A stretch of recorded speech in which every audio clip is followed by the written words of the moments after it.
Dave, you there?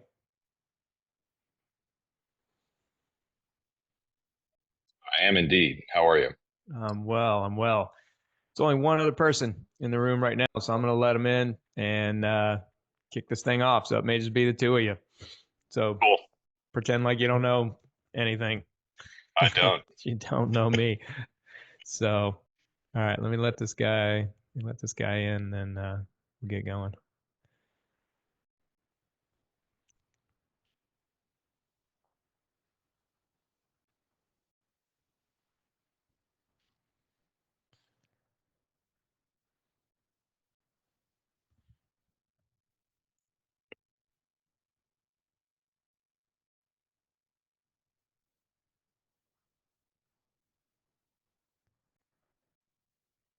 All right. Well, it's 11 o'clock, so I'm going to go ahead and get going. We're going to have a small group today. I know that. Well, let me let in one more person before I kick things off here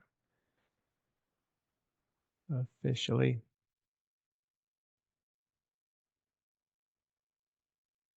There we go. Yeah, so like I was saying, we've got a small group, and that's by design. I didn't want this to go out to a million people. I didn't want it to be a big cattle call. I wanted to make sure that we had the people that that were really interested in what it was that was going on, that understood pressure, that operated in high stakes environments, and really could get the most out of this, both for themselves and for the people that they lead.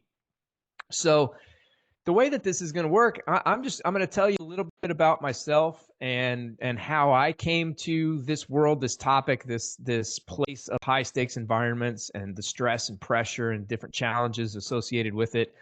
And then we'll get into pressure specifically. We'll talk about some of the damage that can be caused when we experience pressure. We'll talk about some myths related to pressure, and then we'll get into what I call the facts. It's an acronym that I think really can ground us in those moments where pressure tends to be most prevalent. So we'll get into that, and then we'll talk about some questions afterward. So that's where we're going. So let me close that and share this, and then we will get off and running. So for those of you who don't know me, I'm Brian Hite. I live in Nashville, Tennessee, and I like to say I'm originally from Nashville, Tennessee too. There were a couple of places as a kid that I lived before Nashville, but we landed in Nashville. My parents stayed in Nashville. My sister's not far from Nashville. And after traversing the country a couple times, I landed back in Nashville too. So that's where I'm at right now. Uh, I From the time that I was a kid, I found myself in high stakes situations, both in sport and just on my own out in the world. And it's something that I really gravitated toward. But it wasn't until college that I got into really the nitty gritty of this high stakes world. And what I mean by that is I went to college like most kids, I don't know, a lot of kids do, at least for me, where I came from, the expectation was that you go to college. That's what you do. You graduate from high school, you go to college. I felt pressured to go to college. That was probably my first recognition of that pressure. I didn't really want to go to college. I hated school. I hated school all the way from the beginning of it. But that's just what you did. And it was clear that that was the expectation. So that's where I went. I went to Rutgers in New Jersey. And I spent 2 years there trying to figure out what I wanted to be when I grew up. I was trying to figure out what job I could do and be happy doing. And halfway through college, not having any idea what I was going to do when I got out, I started to feel the pressure there too. I started to feel pressure to decide, to find the right place, to find whatever the next step was going to be along my path, because that's what I was told needed to happen. Well, what happened was I ended up going to a Six Flags and I saw a stunt show and I fell in love. I was mesmerized. And from the moment, I mean, literally, with the first explosion that happened in the show and motorcycles come jumping out of this thing, I was hooked. And and after the show, I was able to go backstage and talk to the performers and ask them, "How do you get this job?" And they said, "Well, you got to know how to do fights and high falls and motorcycles. You come to the audition, you see what happens."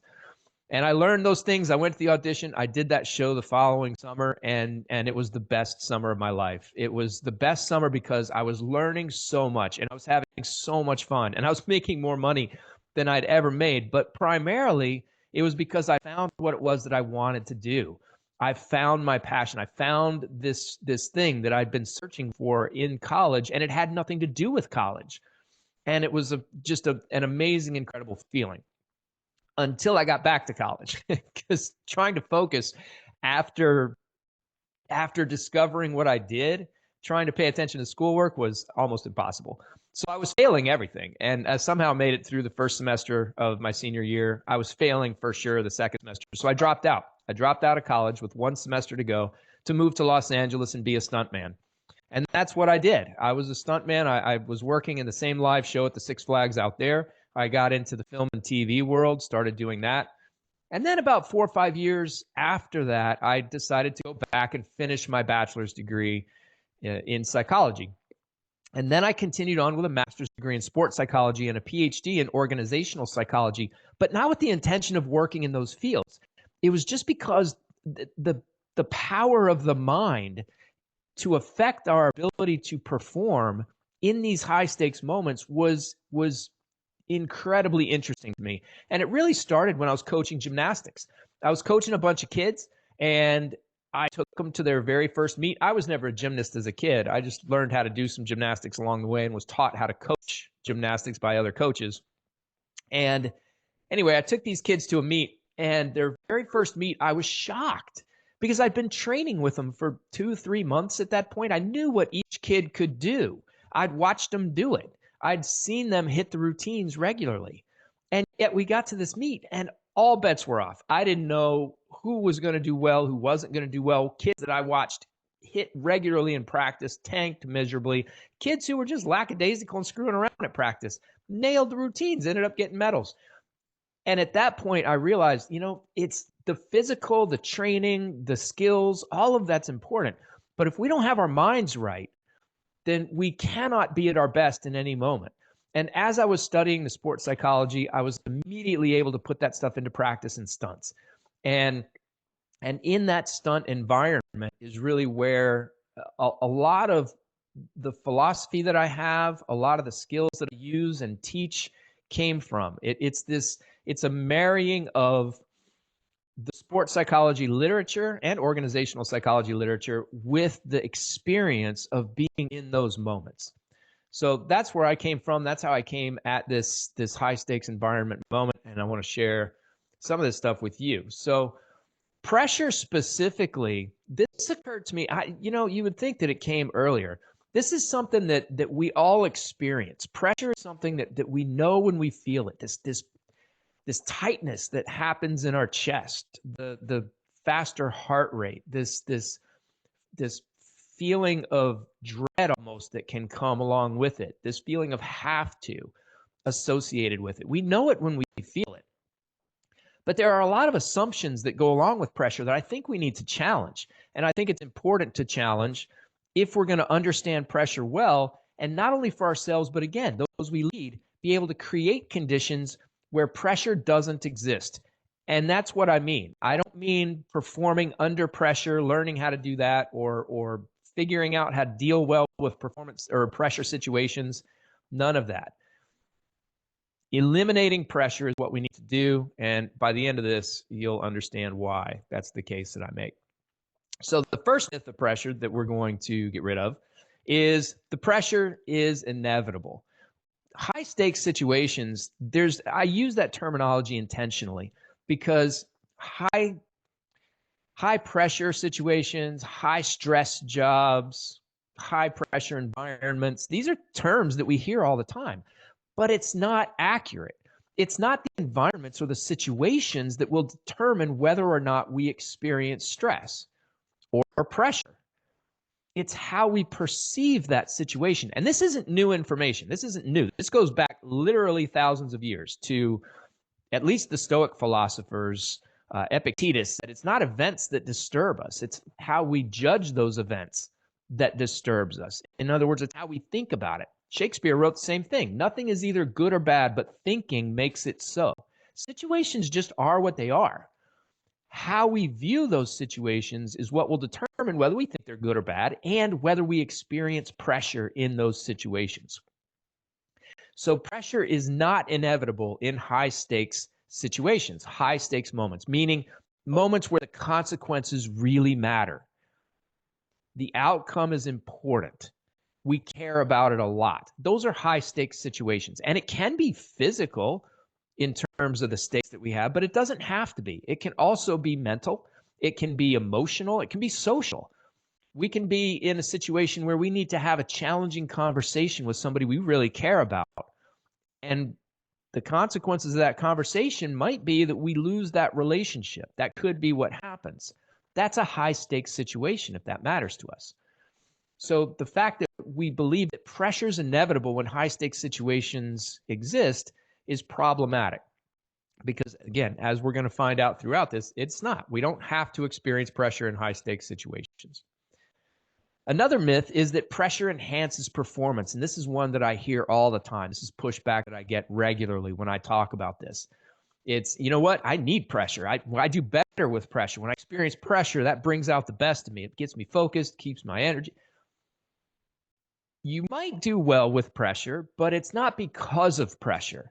There's something called arousal that we're going to talk about, which is just pumped upness, amped upness, how much energy activation we have. It really plays a big role in, once we get into these high stakes situations, how we perform. So the fact that we believe pressure enhances performance is problematic because it doesn't. Pressure deteriorates performance, but what it can do is boost arousal levels, which actually can help performance. It's just we got the other attentional problems and performance-related issues that are associated with pressure that go along with it. So we do not need pressure to enhance performance. It doesn't enhance performance, and there's research around that. And I'll talk a little bit about that later too. The last myth is that pressure and motivation are the same. And that kind of goes back to what I was just saying before, that we think of pressure as motivation to lean in. Now, there is overlap between pressure and motivation in the sense that when we experience pressure, a lot of times it's coming from a sense of have to. I have to do this thing. I must engage in this activity. But when we break that down, what it really comes down to is we're thinking about the consequence. Well, why do you have to do it? Well, because if I don't do it, then this other thing is going to happen. Okay, so it's about the consequences. It's not about the thing itself. That's important to remember because that's critical when we get into pressure. So these are the three myths that we're going to talk about. These are the three myths that we're going to break down throughout this program. And I really hope that by the end of this, you will understand exactly why they're myths and alternative ways to view pressure and the high stakes situations in which it tends to occur. I want to show you, or just tell you a couple of stories just from my own life of when I experienced pressure. And one, this picture of a truck up there in the top right, that truck is not the exact truck, but it's very similar to a truck that I was in, ostensibly doing a fight on a TV show. This was a while ago. And what the stunt was I was in the truck, and the truck was driving down the road about 15 miles an hour, and we were doing a fight in the truck. We didn't see the fight, but we heard the fight. And then all of a sudden, I came flying out the back of the truck like I got thrown, hit the ground, and rolled. Well, that day on set, before we did that stunt, there were, I don't know how this happened, but there was a who's who of the stunt community on set that day. I don't know how they all got hired the same day that I was working, but there they were. And they were all standing on the side about like to watch me do this. And I just remember standing by the side of the truck, waiting for them to say, okay, we're ready, to get in the truck and go. And feeling intense pressure, thoughts like, if I screw this up, all these people are watching. I'm not going to get a job on anything. I mean, my career is over. If I screw this, what if I get hurt in front of these people? If I come out of this thing and I roll badly or whatever it is, hit my head, I don't know. I have to pay the bills. I don't know if I'm going to even be able to continue in this job. And then all of a sudden, my mind would switch to a different thing. Yeah, but if I don't screw it up, if I nail this, man, look at who's watching. That's going to be my ticket. That's going to take me on to the next biggest shows that there are, and my career is going to be set.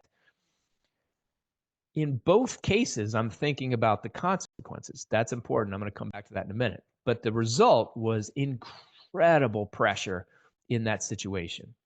The picture in the bottom left was from a TV show called 24.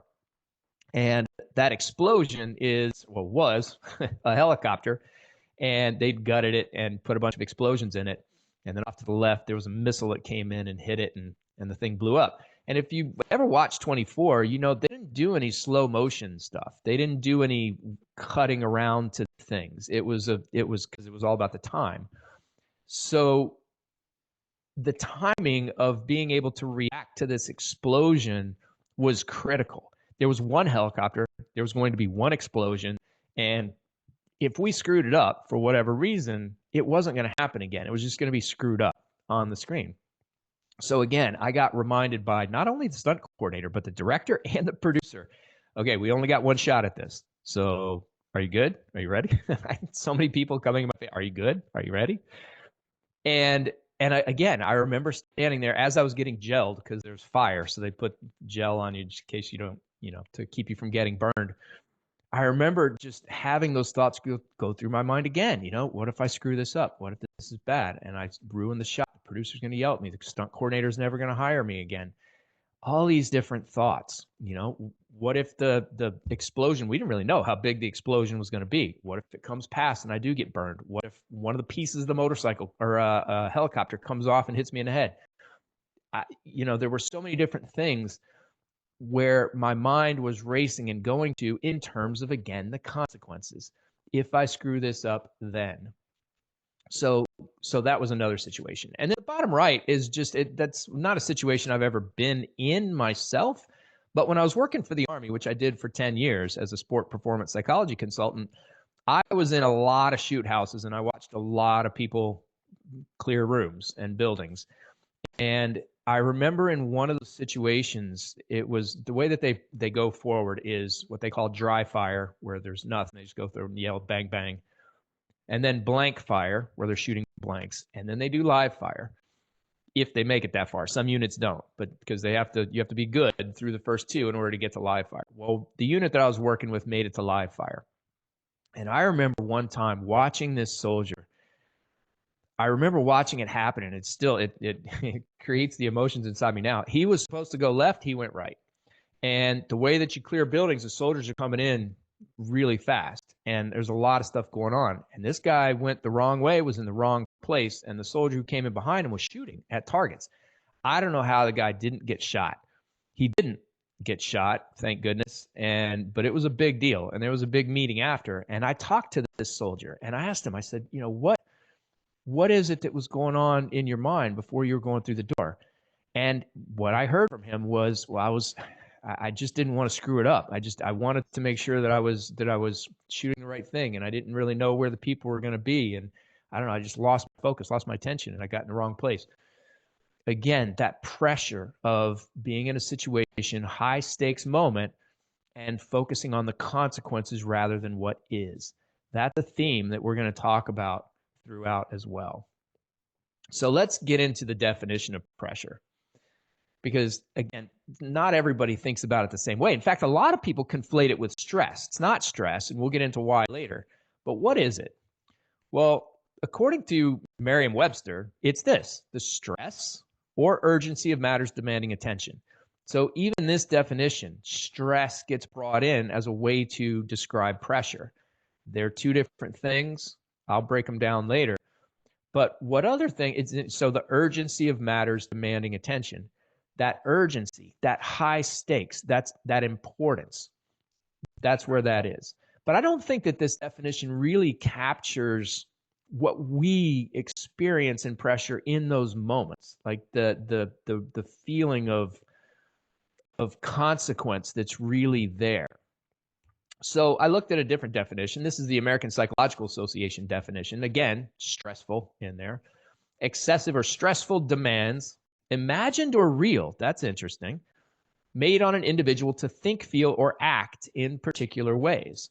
So this definition, I don't know, ironically or not, I think is more problematic than the other one, in the sense that it assumes that there are such a thing as excessive or stressful demands. Now, if it said perceived excessive or stressful demands, that'd be one thing. But this definition assumes that the demands themselves are objectively excessive or stressful. And we don't know that. That gets created inside our minds. That's a critical point. Imagined or real. So the demands that we perceive can be actual in the world, or we can be distorting our view, or just not have access to all of the information and maybe drawing wrong conclusions about what the demands actually are in this situation. So I didn't really like that definition either. And after a bunch of conversations and looking at a bunch of definitions, this is the one that I landed on, and I just made this my own. So pressure is a perceived weight or burden that is created when we focus on imagined consequences rather than the present moment. So let's break this down for a second. Perceived weight or burden. We perceive it, we feel it, we experience it. That's what that is. Doesn't necessarily mean that it's related to something real that's out there. In fact, the next part of the definition makes that clear. It's based on an imagined consequence. Why is it imagined? Because it's in the future, and the future is not real. It's always imagined. Now, we may have a good idea of what the future might hold. There can be high probability around what we think will happen. But at the end of the day, it's still an imagination in our mind. It's something we're creating. As accurate as it might be, as high a probability as it might be, it's still not real. But that imagined outcome, that consequence, is what's creating that pressure. And when our attention is in the future on that imagined consequence, that's where pressure is. When we shift our attention to the present moment, however, what's going on right now, in this moment, the tangible, real, task-relevant things that we can do, that we can control in this moment, pressure disappears. Pressure disappears. It's not there anymore. So the only time we experience pressure is when our attention is on those consequences, when in the future, and when we perceive that have to, which again is tied to the consequence. Why do you have to? Well, because if I don't, then whatever follows the then, that's the consequence. So this is the definition of pressure that I go with. Pressure is a perceived weight. We feel it. It's real. But it happens when we're focused on imagined outcomes instead of what's going on right now in this moment. So let's take a look at some of the research here. So pressure is absolutely real in the sense that we feel it, we experience it. It's tangible, it's visceral, it's palpable. It happens regularly when we get into high stakes situations. Some of the research that I pulled up, which was hard, by the way, because most of the research, when you read it, is about stress. And if you bring up pressure, they're conflating stress and pressure. They're using them interchangeably. And again, that's not accurate. Most of the research on pressure is in the sport world, unfortunately. I wish there were more research studies that had been done in the education world, in the corporate world, et cetera, and so forth, but it just hasn't. Most of it's in sport. But these are some of the data that come out in that situation. And I just want to point out, again, in the academic world, high stakes tests, when students perceive big consequences associated with test performance, cortisol goes up and performance tends to drop. 60% of people that are young people, argue that they have a hard time with pressure regularly in different situations when they focus on those uncontrollable outcomes. But this isn't inevitable, and that's why I put this last study down there, because when we look at the pro dart players, which I didn't even know was a thing before I'd read this study. I didn't know professional darts was a thing, but it is. And so the professional dart players, when put into situations where the stakes were high, tended to have performance decrements much less than your average person. There was no statistically significant difference in their performance from just regular stakes to high stakes. They were able to handle that. Why is that? Is it because they weren't feeling pressure? My argument is yes. I don't believe that they were feeling pressure. I believe that they acknowledged that they were in high stakes situations, for sure, but they had the tools and the resources to keep their attention where it needed to be. which is not on the consequences of success or failure, but on the task at hand and the things that needed to be done in order to create conditions for success. So pressure is absolutely real, for sure. And it's an illusion. And that may seem like a weird thing to say, but here's what I mean. Pressure is an illusion in the same way that some visual illusions are illusions. Let me show you one. So take a look at this picture. You might see a rabbit, or you might see a duck. And now that I've said rabbit and duck, you might see both. Some of you might only see one or the other. The point is this. This is a concept called, or at least what Ludwig Wittgenstein called aspect perception. It's the idea that the same data, same information, the same stuff that we're looking at can be interpreted in multiple ways. So the picture's not changing, the lines aren't moving, nothing's shifting, but whether we experience a duck or if we experience a rabbit depends on how we look at that situation, at this picture. Because we can see it either way. Let me show you a different picture.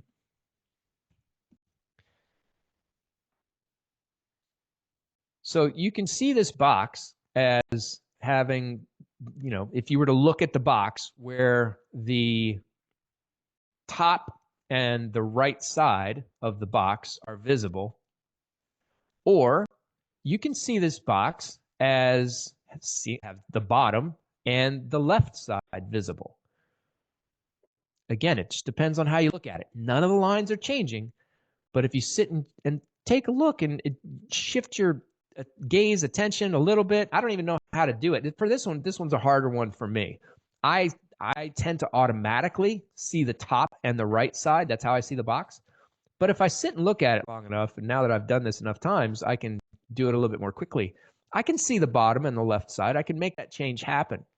And it happens when it does immediately. Immediately, I go from seeing the box one way to seeing the box the other way. It doesn't happen over time. And while I'm seeing the box one way, I can't see it the other way. In other words, if I'm seeing the top and the right of it, I can't see the bottom and left. And if I'm seeing the bottom and left, I can't see the top and right. I can't see them both simultaneously. It's one or the other, depending on how I see it. Another example is this one. Again, a lot of people have seen this. Old lady or young lady. If you see an old lady, you see a lady with a big nose and the mouth down there at the bottom. You see the shawl over the head. If you see a young lady, she's got big black hair with the eyelashes, nose, a necklace. But again, the point is that the picture is what it is. It's not moving. It's not changing. Our attention, how we view it, how we perceive it, is what will determine whether we see an old woman or a young woman. But we can't see both at the same time. This is how pressure is an illusion. Because, as I said before, there are no pressure situations or high pressure jobs or anything like that. They're just jobs and they're just situations. Whether we experience pressure or not in those jobs or situations is determined by our viewpoint, our perspective. Depends on how we look at and understand that job or situation, the meaning that we are making from it. And that's entirely up to us. So is pressure real? Yes, 100% it is. Just in the same way that if I look at this picture and I see an old woman, it's real. There's an old woman in that picture. It's right there. I experience it. That's very real. But it's an illusion in the sense that I can change my perspective and I can see the young woman. That's exactly how pressure works. So pressure is an illusion. And here are just a few things to wrap up that little argument. So the same situation, different focus equals a different experience. So the circumstances do not determine whether we experience pressure. It is 100% up to us whether we experience pressure or not. And it's based on how we are viewing and understanding the situation that we're in. Also, choking versus thriving. when we talk about pressure, a lot of times this idea of choking and it just goes along with it. Again, the terminology that's just out there in the world, choking under pressure. It's not choking under pressure. It's choking in a high stakes situation, possibly while experiencing pressure. But the difference in terms of whether we are at our best in high stakes moments or possibly at our worst comes down to attention. It comes down to what we're focused on. It comes down to whether we are attending in the moment to task relevant things or if we're fixated on the potential consequences of success or failure. And then lastly, that brings up the question. So if we are in a situation that is a high stakes situation, where our focus is what will determine how well we do for the most part. Now, again, there are moments where people experience pressure in high stakes moments and end up doing well. And I'll address that again once we get into arousal with the facts. But I want to distinguish stress from pressure because I think this is really important. Stress and pressure are two different things. We've talked about pressure as being about the consequences, where our attention is. Our attention's focused on the consequences, and our perception is that we have to do this thing. There's some kind of feeling of obligation that often comes in when we experience pressure. Stress is about the situation itself. Stress it works this way. This is from a model called the transactional model of stress from Lazarus and Folkman, if you're a theory geek like I am. And what it says is that when we're in a situation, we do what's called a primary appraisal. We ask ourselves, is this a threat? Is this situation threatening? Might something bad happen to me in this moment? And if the answer is yes, then we move on to a secondary appraisal. And that is, do I have the necessary resources to deal with this threat effectively? If the answer is no, stress manifests. So the conditions that are necessary for stress to manifest are, number one, we perceive a threat, and number two, we believe we have insufficient resources to deal with that threat well. That's stress. So it's about the situation. Is the situation itself a threat, and do I have the resources for that situation? Pressure, on the other hand, is, again, it's about the focus and attention being on the consequences of that situation. It's not about the situation itself or whether we believe we can deal with it. There is some overlap there for sure, but the pressure is when our attention is on those outcomes. So that's the biggest difference between stress and pressure. Okay. So the three myths about pressure, we've talked through them already. Pressure is inevitable in high stakes situations. It 100% is not. It is about where our attention and focus is. If we're in a high stake moment and our attention is in that present moment, in that place where we are focused on the things that are helpful to move us forward, pressure doesn't exist. And this isn't even a hard argument. Most people have been in that place that some people call the zone, other people call it flow. Me personally, I like to refer to it as my bubble, but it's this place where the rest of the world doesn't exist. The only thing that exists is what's happening right now in this moment. It can be in the environment, it could be internally, it could be in our minds, thoughts that we're having, but it's all related to what's happening in this moment. It's like this constant flow of the present that's taking place. We've all been in a place like that. And nobody who has been in a place like that, at least with anything I've read or anybody I've spoken to, and certainly in my own experiences, nobody has experienced pressure and flow at the same time. If you've been in the zone, you have not been experiencing pressure because you can't because the pressure doesn't exist in the present moment. Myth number two, pressure enhances performance. It doesn't. Pressure narrows our focus. It keeps us from being able to function at our best in those moments. And this was a quote that was from a research study. It was on what they were looking at were NBA teams who were at the point of elimination in the NBA tournament. And what they'd expected to find if pressure facilitated performance were that the teams that had their backs against the wall, where they had to win or they were going home, that teams like that would do better, that they would have more effort, that they would perform better. And what they found was the exact opposite. What they found was that when a team was on the cusp of elimination, they did worse, predictably. So there's plenty of research out there around pressure being detrimental to performance. And one of the main reasons for that is just a misallocation of attention. And we'll talk about that more in just a minute. The third myth, pressure and motivation are the same thing. They aren't. Motivation drives us forward. Motivation pushes us toward something. It helps us approach things. Pressure is, it's almost like it from behind, like we feel like we have to. It's behind us, shoving us towards stuff. We don't want to go. We want to avoid it, but it's like we're being shoved forward by this pressure. They are similar in this way. When we talk about motivation, I have an entire program on stress. I have an entire program on motivation. I have an entire program on pressure. But when we talk about motivation specifically, when we get into the nitty-gritty of that, what we find out is levels of motivation are important. We need to understand where they come from. But sources of motivation are equally, if not more important than those levels. Meaning, why are we motivated? What is it that is driving us in this situation?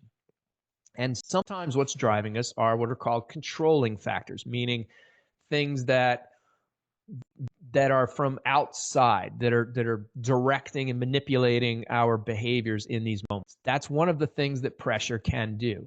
Pressure can be a source of motivation, but only as a controlling factor, not as something that's coming from internally, inside us. It's something coming externally, because we're experiencing this situation. We're experiencing the pressure in that situation because of the imagined consequences. So there's overlap between motivation and pressure, but they're not the same things. So those are three myths that I wanted to debunk on that whole realm. Now we're into the facts.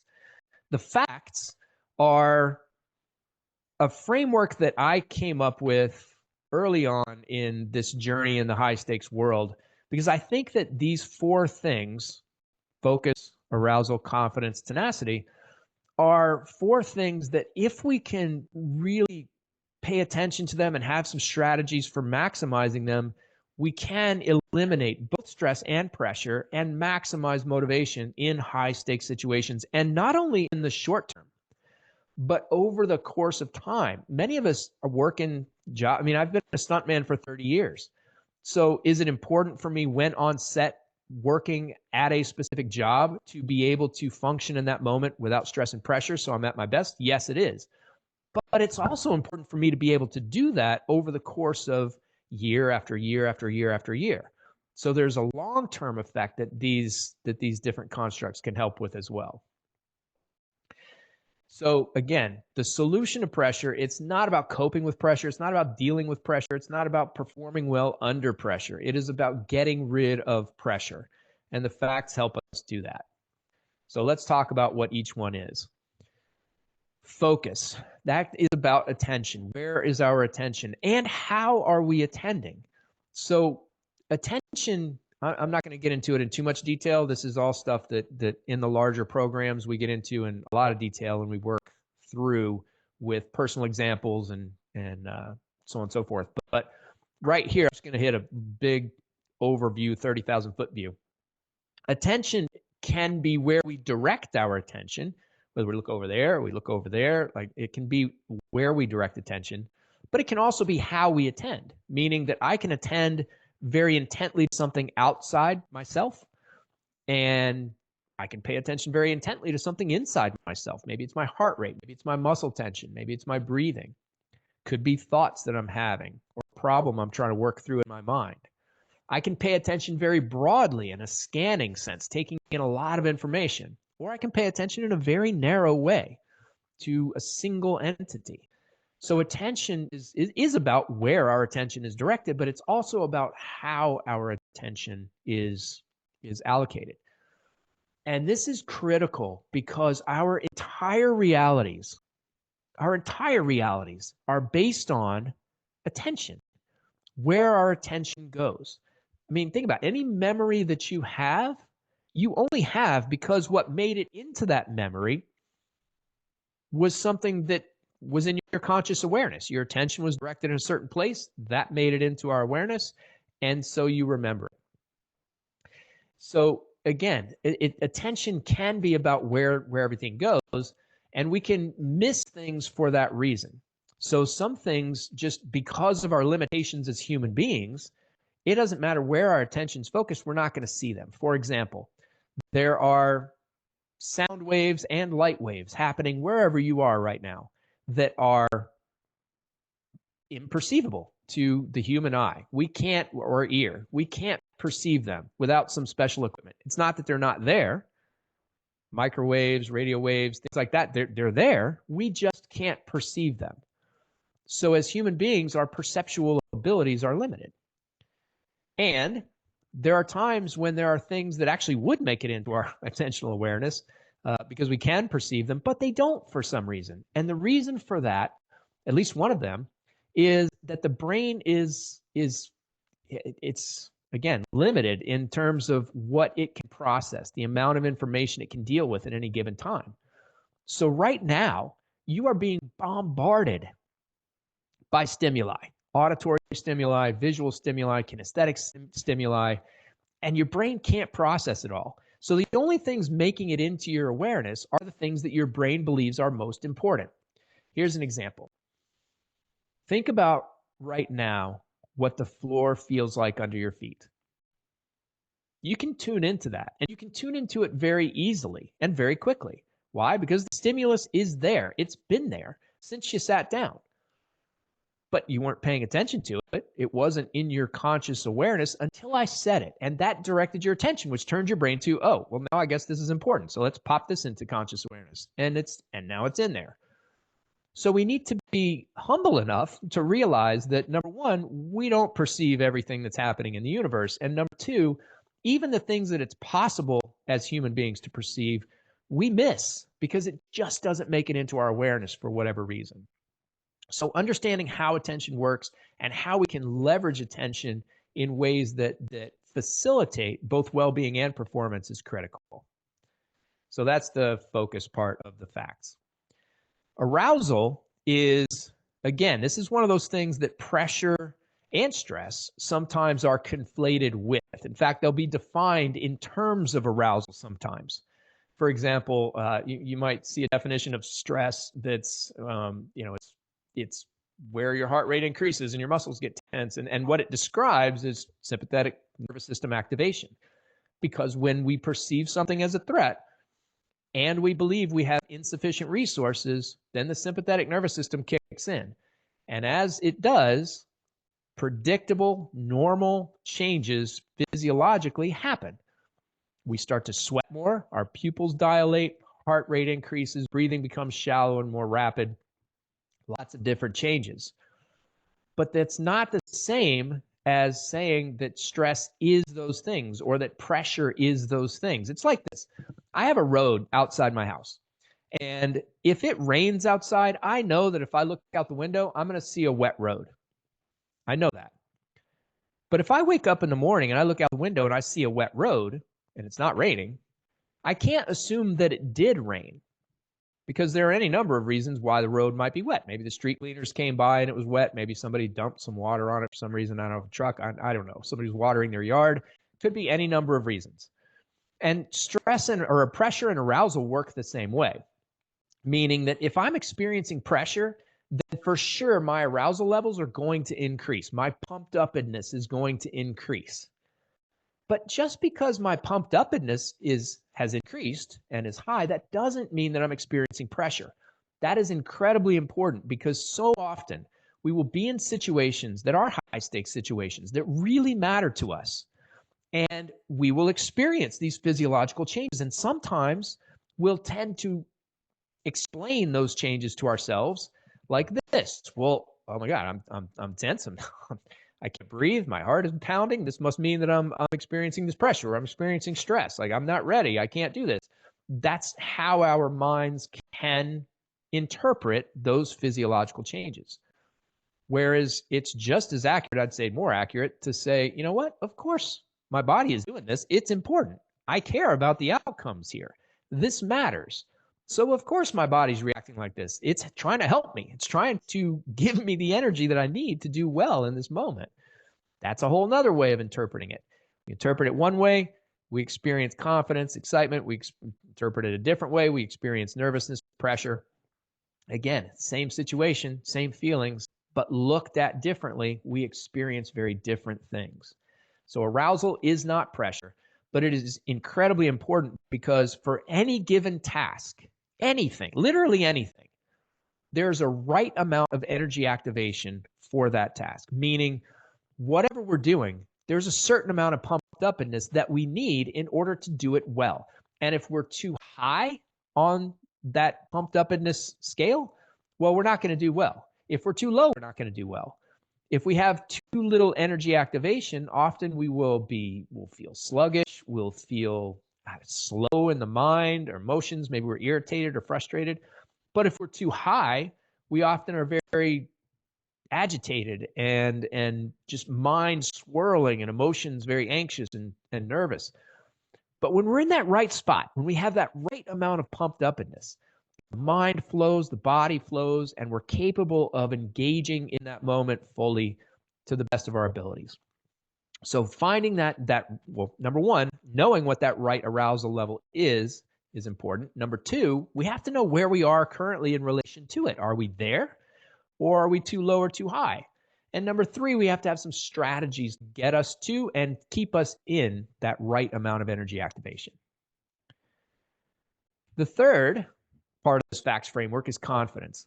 And this one is critical because think back to that definition of stress that I told you.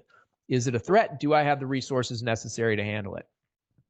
Well, I can believe something's a threat, meaning I can be in a situation and recognize that something bad might happen to me.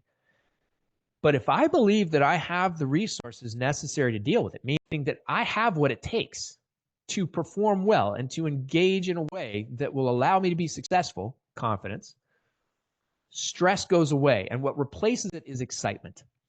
What replaces it is excitement. That's where excitement comes from. When the stakes are high, when we're leaning in, when we're like, yes, this is great, this is important, this matters, this is something I really care about, and I feel like I can make it happen. I'm confident in that ability. Confidence is critical for both pressure and stress. Because again, I was talking about stress. Pressure, with our attention on the consequences, well, a lot of times, this is where pressure and stress overlap, is those consequences that we're focused on. Well, if I screw this up, then whatever.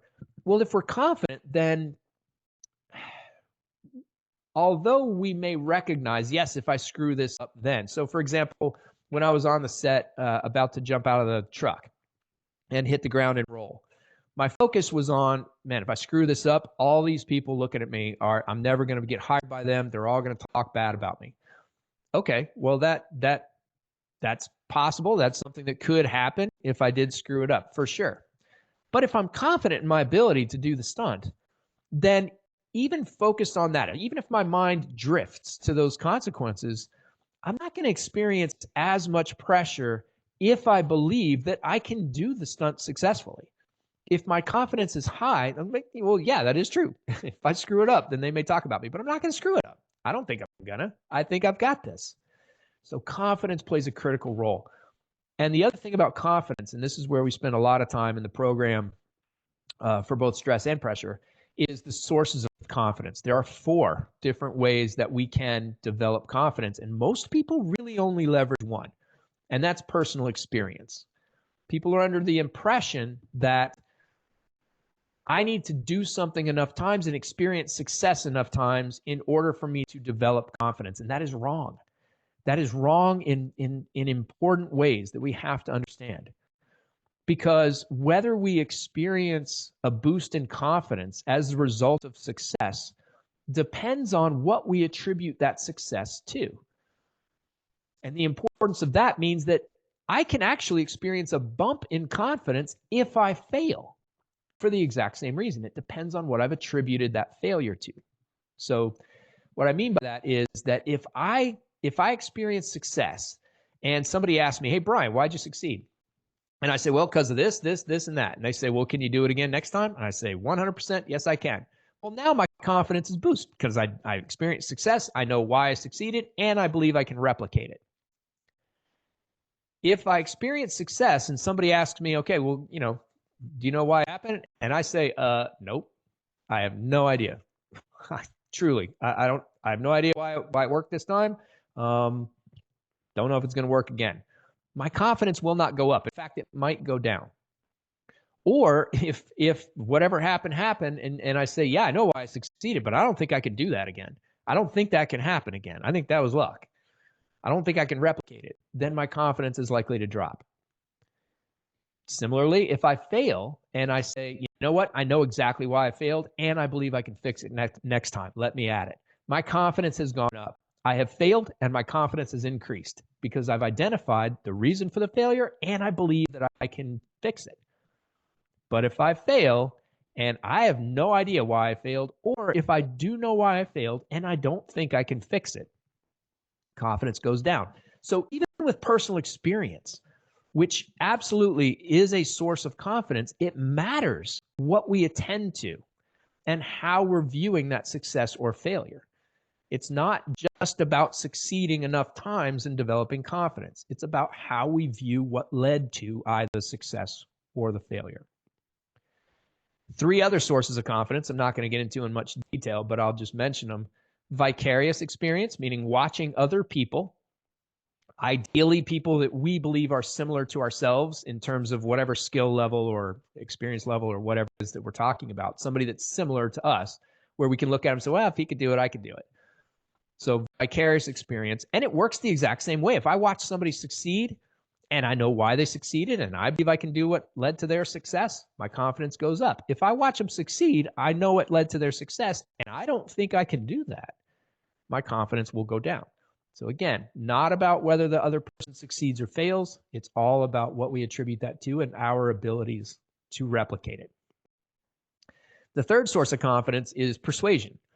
And this, again, depends on who it's coming from. If there's somebody who we trust, who we respect, who really matters to us in our lives, and they tell us, you know what, you can do this. Brian, I've watched you do this stuff over and over. I've watched you do things that are similar to this. Maybe you haven't done this exact thing before, but I know you. I know who you are. You and I go back, and I know that you can do this. That matters. That's going to sink in. My confidence is likely to go up. Now, if if somebody standing behind me happened to overhear that and he turns like, hey, you know what, bud? I believe in you too. And I have no idea who this person is. That is not likely to affect my confidence a whole lot. So it matters who is providing that persuasion, but persuasion is a strong source of confidence, or can be. And the final one goes back to what we were talking about before with arousal. And that is, how are we interpreting those physiological changes that are occurring in high stakes moments? So in situations where we're talking about confidence, do I think I can do it or not? What's going on with my body and how am I interpreting that? If I interpret it as, well, my body is panicking because I'm not ready, well, then that's going to lead to, again, stress, pressure, nervousness, fear, those emotions that throw our whole selves out of whack. Or I can interpret the exact same physiological experiences as excitement, as being ready. And this is the thing that I've always thought was interesting, is if you get to the granular level, like in terms of blood vessel dilation and things like that, recent research suggests that you can tell the difference between nervousness and excitement. But in terms of our experience and most physiological measures, meaning our heart rate increase, the breathing changes, the muscle tension, the sweating, all of those things, it's impossible to determine whether somebody experiencing those physiological changes is nervous or excited because they manifest in the exact same way. It's just about how we interpret the situation. And that comes back to the confidence. If I'm confident in my ability to execute, then I'm likely to perceive those physiological changes as excitement, as indicating that I'm ready. So that's confidence. So the 4 sources of confidence, again, personal experience, vicarious experience, persuasion, and interpretation of physiological effects. And the last aspect of the facts framework is tenacity. And this gets at a little bit related to motivation. It's kind of around motivation and how do we create conditions for sustained motivation over time. But it's also a mindset around, yes, this is a high stakes moment. This matters. The consequences are important. And there's going to be a tomorrow. Whether I succeed or fail, there's going to be a tomorrow. There's going to be another step along my path and another step after that and another step after that.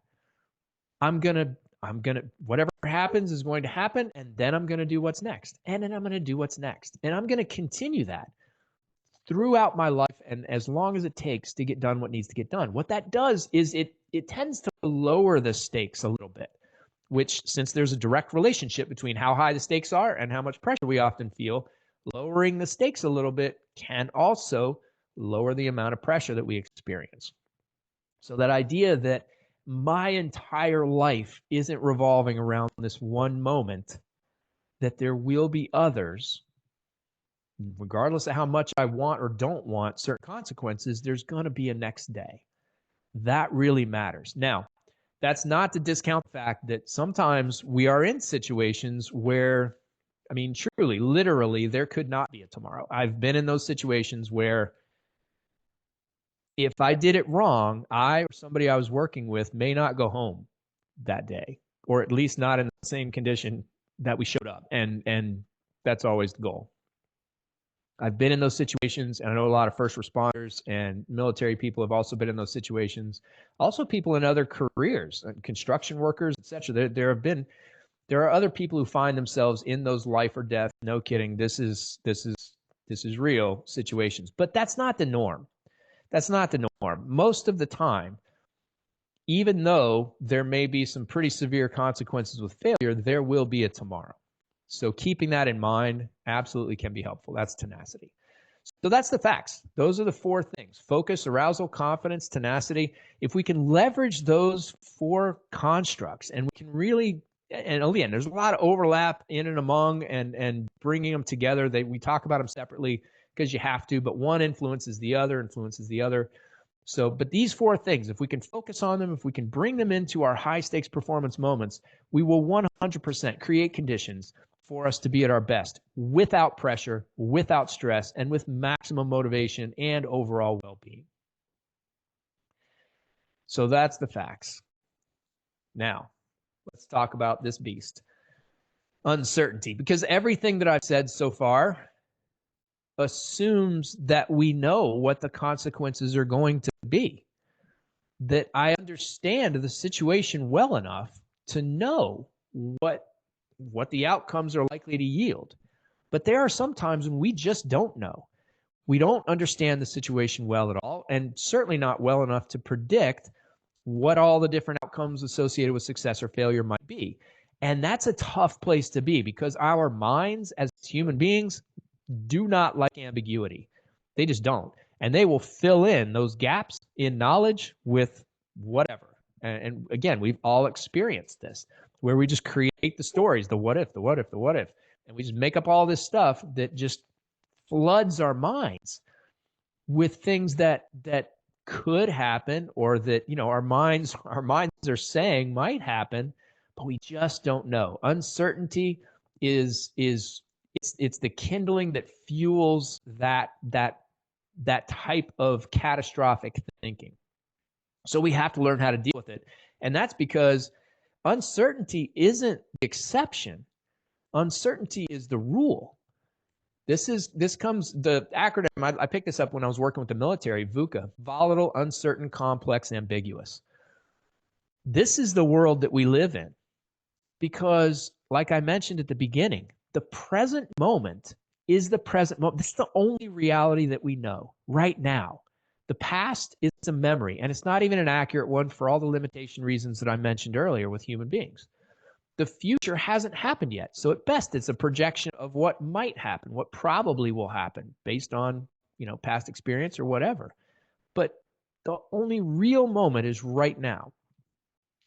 And even in the right now, we don't understand all that's happening, again, because of the limitations I mentioned earlier. So uncertainty is the rule. This is how we have to operate. So if we don't have a strategy for dealing with uncertainty, then we will forever be crippled by those what ifs, that catastrophic thinking, and the brain's tendency to just make up stories that seem plausible to fill in gaps in knowledge.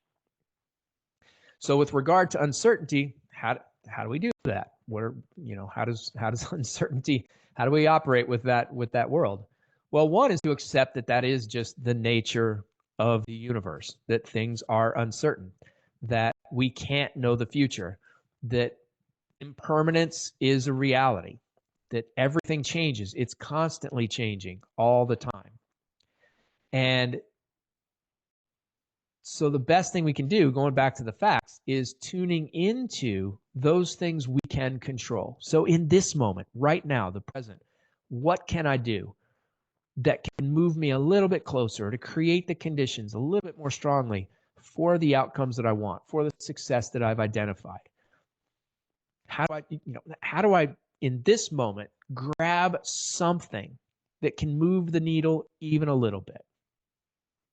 That's one of the things about uncertainty that I think is important. And the other that I think is also has been, since I've heard the story that I'm about to tell you guys, has been incredibly helpful for me. So the story is this, and you may have heard it. It's an old story, very old, but I'm going to tell it anyway because I love it. There's an old Chinese guy, and he has a horse, and the horse runs away. And neighbor comes over and finds out the horse has disappeared. Neighbor says, "Oh man, that sucks. Your horse ran away." And the old guy's like, I don't know, maybe. So the old man's son goes out to go try to find the horse, comes back with not only that horse, but 6 other horses. So the neighbor comes over like, "What? You got 6 new horses? That's fantastic." Guy's like, "I don't know, maybe." So the son gets on one of the horses to try to break it. It's a wild horse, and gets thrown off, breaks his leg. Neighbor's like, "Oh man, that sucks that your son broke his leg." I don't know, maybe. Next thing you know, the army comes by to conscript people for the war that's going on, and they pass them by because the son's leg is broken. The neighbor's like, "Oh, that's so great. They passed your son by." I don't know, maybe. The point is this, that we don't ever know what the future is going to hold. Even if we think we do, even if we believe that very, very strongly that we have it all figured out and that all of the outcomes are identified, we don't know. And even if we do, we don't know whether those outcomes are good or bad. I've been through a divorce in my life, and at the time it was incredibly powerful. I would definitely label it as a bad thing. Now I would label it as an unpleasant thing, but a good thing, because it led to a lot of other changes in my life that have been beneficial. So whether the consequences we experience are good or bad, I think we can let go of judgment of that. So that's uncertainty. So to wrap up, here are the things that I would love it if you could take away from this. Stress and pressure, they're not identical. They're different in important ways. Pressure is not inevitable. It is related to how we attend in the moment. It doesn't enhance performance at all. Motivation and pressure aren't the same. And with regard to uncertainty, we just simply don't know whether the consequences we're dreading so much, that are creating so much pressure, are even bad things at all anyway, because we can't predict the future. We don't know. But we do know that the future is created in the present. And so grabbing control of what we can control right now in this moment through the facts, our attention, our arousal levels, the confidence levels, and that tenacity, we can benefit in the moments that really matter to us most. And lastly, pressure exists in the mind, not in the moment. That's it. So with that, here's a couple of QR codes that you guys have. Thank you so much for your time. I hope you got something out of this. What I want to offer you, just for your time, because I know time is valuable, I know it's important, and I appreciate yours, is there are always 30-minute strategy sessions that you can have for free. That's a discussion between you and me about what it is that that you have going on and some different clarifications around what it is that I've talked about. But the 60-minute high stakes performance session, that's something specific to you and your environment. The whole purpose of that, and this is normally a $200 offering, but I'm going to give it to you for free, is to really get into the details of what's going on. So where are you? What is your circumstance? What is going on in your world? And how can we apply this stuff? You'll walk away from that 60-minute session with actionable strategies that you can put in place today. So I want to offer that to you for free. Again, it's normally $200, but I really do appreciate your time and want to make sure that I give that back to you. Yeah. So let me pull this up, just make sure I'm not missing anything. All right. So if there are no questions, I know I'm over time. I apologize for that, but thank you again for sticking around. And if you have any other issues, concerns, feel free to get in touch with me. You can email me at the email below, Brian@brianhiteglobal.com. And hopefully we'll see you soon in another one. Take care.